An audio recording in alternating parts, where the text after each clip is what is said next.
Well, they may behave, communicate, and interact in different ways, but kids and adults who have autism teach us to be kind, compassionate, and patient, and they are loved.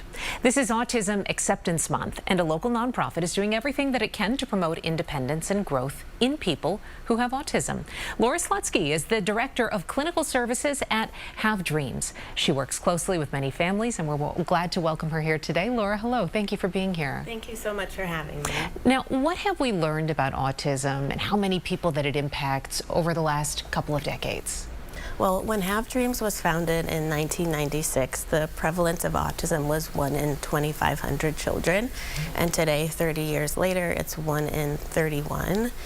And so the research has indicated just how nonlinear the spectrum is.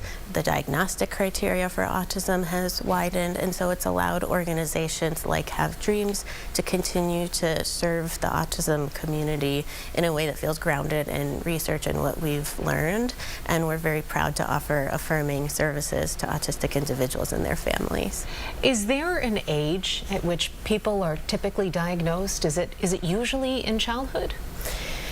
It can really be throughout the course of life. We actually work with a lot of individuals who are diagnosed later in life, and it's unpacking a lot of trauma around not having understood that about yourself for so long and integrating that into your sense of self. And then Have Dreams, the organization that you work for, what are some of the services that you provide for people and families who have autism?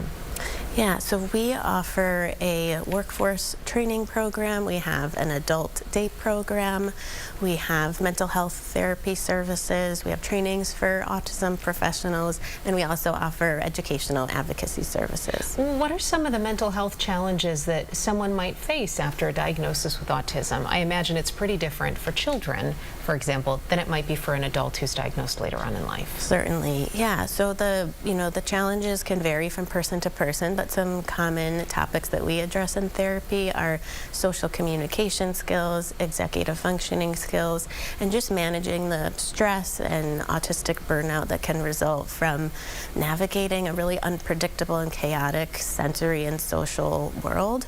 And 55 to 70% of autistic individuals experience a co-occurring mental health condition, with anxiety and depression being among the most common.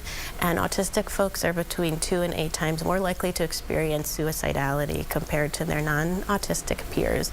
So the need for autism affirming and specific mental health care is really critical. And at Have Dreams, our therapists have deep expertise and respect for autistic culture, and we can implement tools like structure and visuals and sensory tools and use concrete language and hands-on activities that a therapist without this specific training and expertise might not use, and those interventions can really be transformative. How are they helpful? What does that look like when you know that you've helped somebody?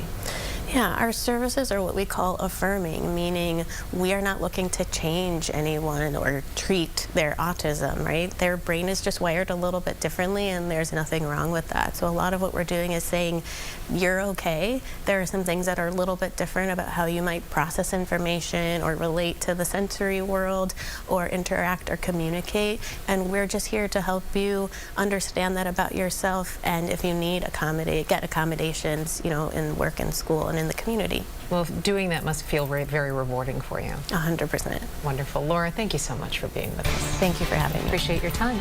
And if you want to learn more about Have Dreams, check out our website, ABC7chicago.com. We'll be right back.